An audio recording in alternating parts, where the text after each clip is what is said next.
Jude Nawood's backstory in Star Wars. Skeleton Crew remains shrouded in mystery, but one detail from the finale adds a compelling layer to his enigmatic character. Despite his lies and scoundrel ways, Jude reveals that a Jedi once trained him, albeit briefly, before being hunted down and killed. This revelation invites speculation about which Jedi survivor of Order 66 might have taken a young Force-sensitive Jude under their wing. Let's break down some of the most plausible candidates based on established lore and timelines. 1. Barriss Offee, a Jedi redeemed. Barriss Offee is a standout candidate for Jude's master.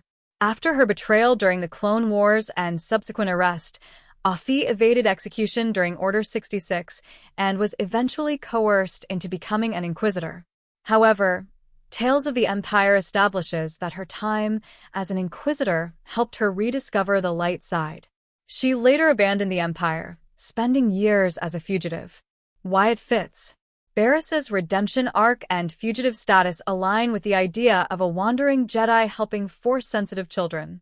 Offee's death at the hands of the Fourth Sister, an Inquisitor, also matches Jude's account of his master's fate. If Offee encountered Jude before her death, her attempts to train him may have been short-lived due to her own fugitive lifestyle and ultimate demise. Why it doesn't. Offee's timeline after abandoning the Inquisitors is mostly undocumented, leaving her activities open to interpretation. However, she was known to maintain a low profile, which could make it harder to reconcile her taking on a Padawan like Jude. 2. Ahsoka Tano, the Wandering Fulcrum. Ahsoka Tano, the former Padawan of Anakin Skywalker, survived Order 66 and dedicated her life to aiding Force-sensitive individuals hunted by the Empire. Known for her compassion, she operated as Fulcrum, secretly aiding the Rebel Alliance and helping Force-sensitive children, including Kanan Jarrus and Ezra Bridger. Why it fits. Ahsoka's kindness and willingness to train younger Force users make her a plausible mentor for Jude. While her death doesn't align with Jude's master's fate, she was presumed dead after her confrontation with Darth Vader on Malachor. If Jude was her student during this time, he may have believed she was killed. Why it doesn't. Ahsoka later re-emerged through the world between worlds and was active in the galaxy. If she trained Jude, it raises questions about why she didn't return to him later. Jude's scoundrel tendencies and resentment might hint that his master failed him, a perception less consistent with Ahsoka's nurturing nature. 3. Luminara Unduli, the Lost Master. Luminara Unduli, a highly respected Jedi Master, was among the many Jedi targeted during Order 66. Imperial propaganda falsely claimed that she survived, but she was ultimately executed, and her remains were used to lure surviving Jedi into traps. Why it fits. If Luminara briefly encountered Jude before her capture and death, it could explain why his training was incomplete. The timeline could be adjusted to suggest that she inspired him but was taken by the Empire before she could teach him much. Why it doesn't. Luminara's death is well documented in canon, making it unlikely for her to have escaped and trained Jude afterward. 4. Depa Billaba, a tragic mentor.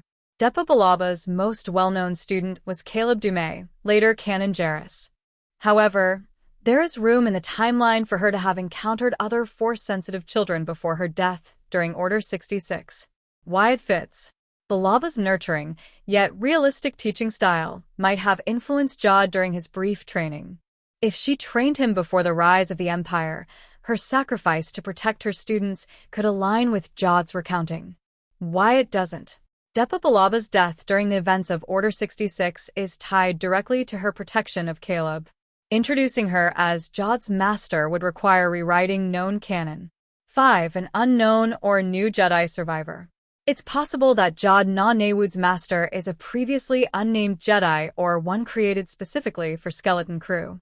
The Star Wars universe is vast, and many Jedi went into hiding after Order 66, leaving room for new characters to emerge in storytelling. Why it fits. Introducing a new character allows Skeleton Crew to expand Star Wars lore while staying consistent with established events. This would give writers freedom to craft a compelling backstory for Jude's master without conflicting with canon. Why it doesn't. audiences tend to gravitate toward recognizable figures in Star Wars stories. A new character might not carry the same narrative weight as an established Jedi. Final thoughts. Jude Nawood's former Jedi Master remains a tantalizing mystery, open to interpretation.